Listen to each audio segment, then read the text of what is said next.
Welcome back to the Relationships Made Simple podcast with me, Bryce Bauer. I've been working with men in the therapy and coaching field for over 15 years. And today I'm going to be talking about why your partner doesn't want to sleep with you and what you can do to help her feel more emotionally and physically safe with you so that you can get that spark back, feel connected again, and increase the chances that your sex life will get better. I know it would be foolish of me to guarantee that I can improve your sex life because there's another person involved, and just listening to a podcast isn't going to solve all of your issues, but I think it will help. So, the first thing I want to talk about is a few common misconceptions. And I went ahead and did quite a bit of research on this topic. There are many men's leaders that I follow because I want to know what they're teaching people. And one thing that has become very apparent to me is that there is a big difference between trained men's leaders and non-trained men's leaders, guys that understand psychology and relationships, who have degrees or who specialize in marriage help, and those that are more business leaders that are segueing into being overall men's leaders. And for me, it's easy to tell the difference, but for some guys, I don't think it is. There's actually a group of men here in Utah who are a combination of successful real estate agents and brand builders and merchandise sellers who are starting to lead men's retreats, speaking events, and men's groups. And although I know that this can be helpful for men, I mean, just being together and talking about issues, feeling like you're not alone, that can be healing. But some of the stuff that these guys are messaging is complete garbage. And believe me, I have a pretty low bar when it comes to garbage. And I put a lot of what they're saying about relationships, how to deal with shame, and how to think about personal development in the category of the opposite of helpful. Many of their messages are overtly or covertly shaming, and it drives me nuts because guys already do this to themselves. They don't need someone up on the stage doing it to them again. Kicking your own ass to get yourself into gear is not a good long-term strategy. Sometimes it works short term, but it wears down your psyche. And the way that you treat yourself eventually spills out onto other people. So, although men do need challenge and they need to be confronted and checked when their ego gets too big, I know from working with a lot of men that we also have to tend to the underlying shame. And many men are so oblivious that they even feel shame that they'll pay big money, have someone talk shit to them because they think it will be helpful because other men are doing it. And it's just not.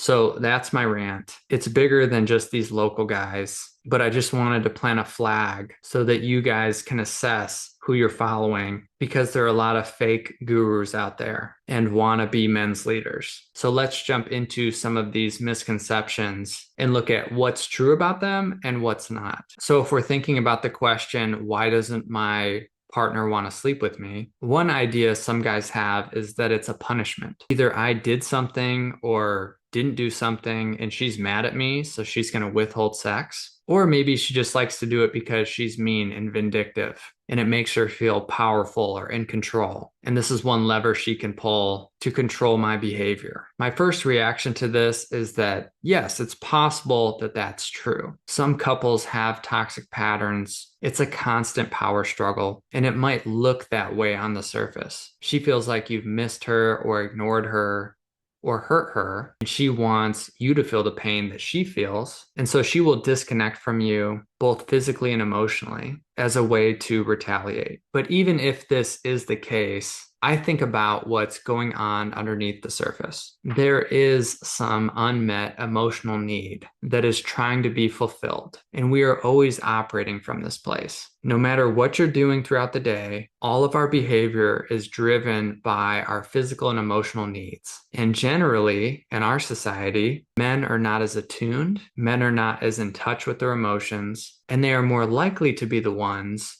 that miss bids for connection, that lose track of where the relationship is at, that can go longer periods of time without connecting with their partner because that's what they're used to. And they get their needs met somewhere else, whether at work or on the golf course or being by themselves. They don't know how to do the relational connection dance, but they can at least feel connected to themselves or some of their friends or coworkers by doing something that they are good at. And it meets that need for fulfillment and validation and purpose and connection. And in response to that, what I hear from a lot of women is that they feel lonely, they feel frustrated, that they're the only ones tracking the health of the relationship or the emotional state of the kids or the cleanliness of the house. And they don't really feel like they have a partner in that. And so what do women do when they aren't getting that from their partner? Well, they try to get it somewhere else. They try to meet their needs through their kids or their friends or their own work or shopping or whatever. And so then when men come back into the home, they're hoping that everything can just be good and positive. And we should be able to just jump in the bedroom. Why not? And one of the reasons I find this doesn't work is that men tend to not need to feel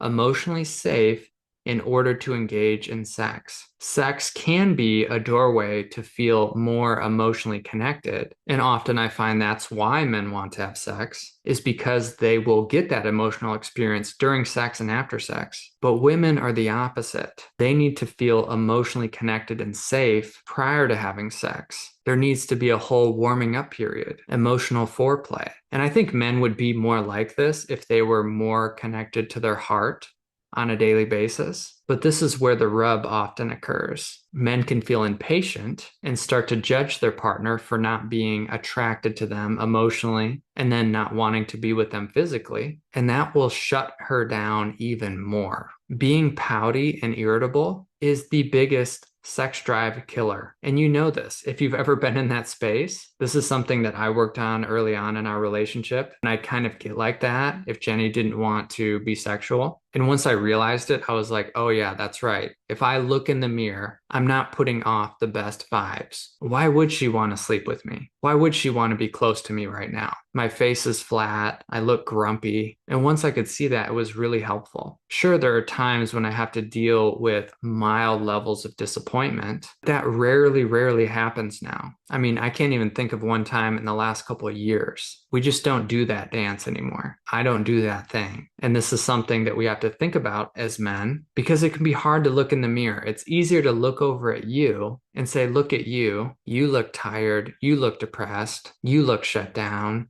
You don't want to connect with me when I'm making it virtually impossible for anyone to connect with me because I'm not connected to myself. I'm not able to deal with my own emotions and take responsibility for them and speak to my feelings and reassure my partner that I'm still going to be around. I'm not going anywhere. I'm not going to disappear physically or emotionally. So this is my challenge to this first misconception is that even if this seems like this is what's happening on the surface, there is something going on that's deeper. And sometimes just knowing this, you can deal with it on your own better. And sometimes you need someone to help you through it if there's enough insecurity on either side. And it would be foolish of me to make any guarantees because sometimes this can take a really long time to work on. And sometimes there is too much damage and the relationship will not work out. But if you guys are both game for this, and especially you as the man, if you're willing to work on this is your best bet. But if you want to stick with the story that this is just a punishment and it's all her and she's mean, I don't think that mindset is going to get you anywhere. Okay, so now we will move on to the second common misconception. If you're watching me on video, you will notice that I changed my shirt.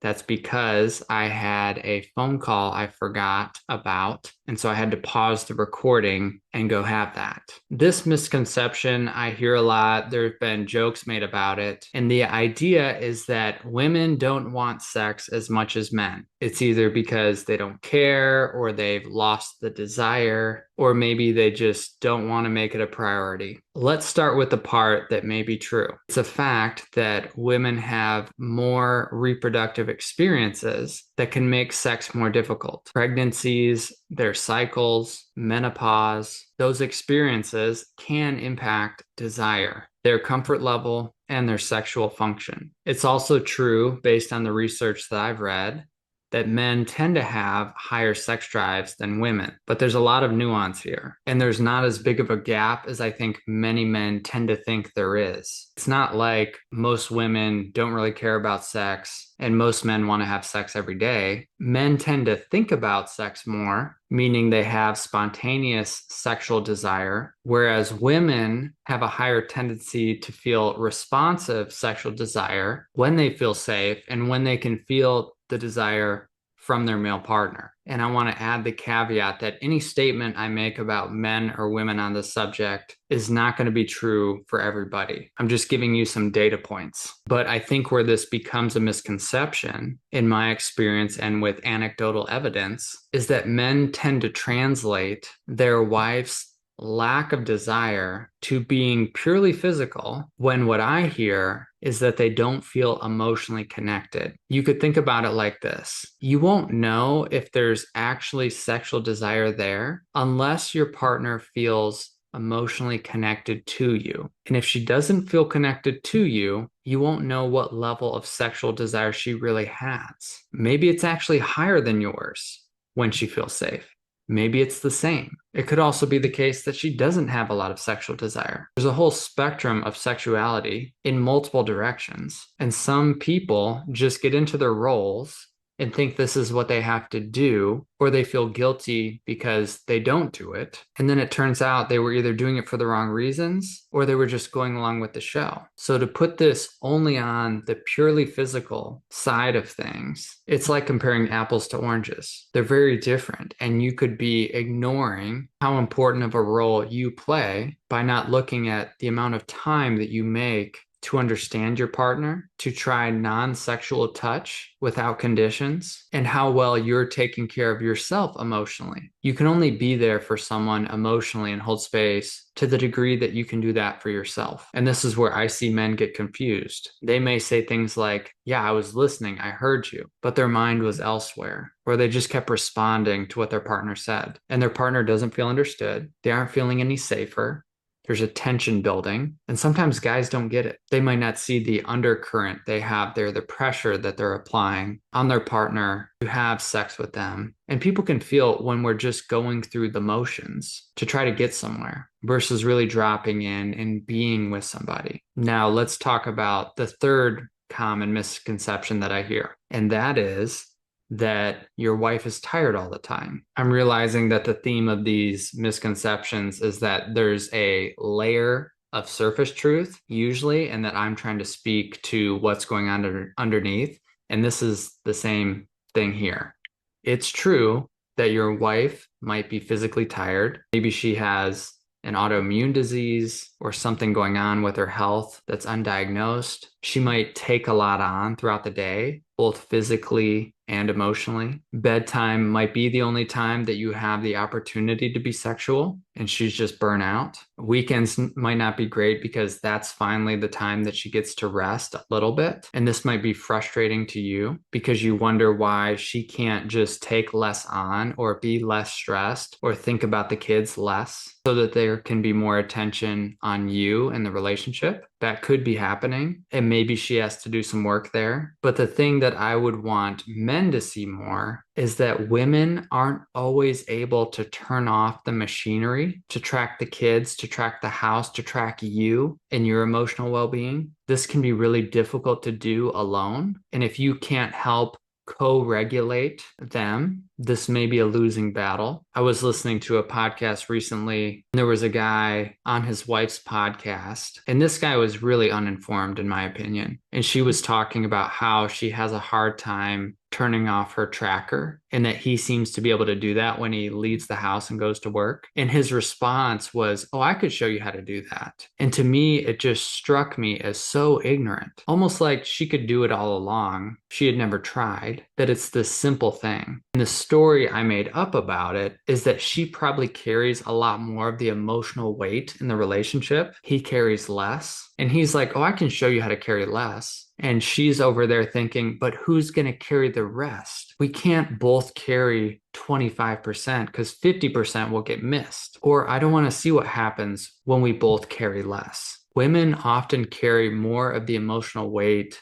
in family systems. Could it be partly because they're wired that way, evolved that way? Sure, but it doesn't mean that we can't help and try to make it feel more equal. Men can learn how to do this better. And again, this was just my story about this couple. I've worked with this dynamic quite a bit with couples, and it just seemed like a giant glaring blind spot. It's almost like if you were partners of a company and one person did the majority of the work and the other one did less, and the one who did more was really stressed out, and the one who did less was like, well, I'm not that stressed. Just do less and you won't be as stressed. I'm sure the company will still function, but the one who does more is more in the know about what's happening, and they know that that isn't going to work. Tracking the kids' needs, tracking the adults' needs, the pets' needs, food in the house, laundry, family relationships, planning. Those are all things that fall into the category of the emotional weight that needs to be carried in a relationship. It's the invisible labor. And sometimes it manifests as physical too, but it's what we think about, what we carry up here and in our hearts. That's emotional labor. So if it seems like your partner is tired all the time and you think this is getting in the way of you two having sex or connecting more, I'd suggest asking her about what she's carrying, learning more about emotions and relationships, because it's really hard to help carry something when you don't know what it is. You don't know what to look for. You don't have a practice. You aren't training your attention. You aren't actively looking for ways to step up. And this can be crazy making for your partner if you're like, well, I don't know what to do. And they might be like, really? I have to actually tell you and show you what needs to happen, as well as make sure that you do it. That's even more work for them. And sometimes men have a learned helplessness with this. I've also heard it called weaponized ignorance. And it would sound something like, well, you're really good at that, so why don't you do it? You can see how that works, right? You're already better at that, so that's your job. I'm not going to do the work to learn how to do this at all or to your standards, and I can just sit back and hand it off to you. This happens in a lot of traditional relationships, and it's no one's fault. Sometimes we grew up watching our parents do this. We don't talk to dad about our feelings. He's not good at it. He's not good at asking questions or listening. Dad doesn't do laundry. I don't even know if he knows how. Dad doesn't plan things. He has ADHD and he forgets, stuff like that. So anyways, thanks for tuning in today. The theme here is really look deeper. If your sex life isn't where you want it to be, you don't have to settle on a surface level excuse or a blame. Keep getting curious, keep getting educated, ask your partner about some of the stuff that I brought up. And what I can guarantee is that you'll learn a lot more and have a higher chance of success in the bedroom if you can really embody this way of being. And if you like what I'm saying, you can follow me, comment, subscribe, and I will keep putting out relationship-focused content for men. That is my commitment. That's all I got for today. Peace.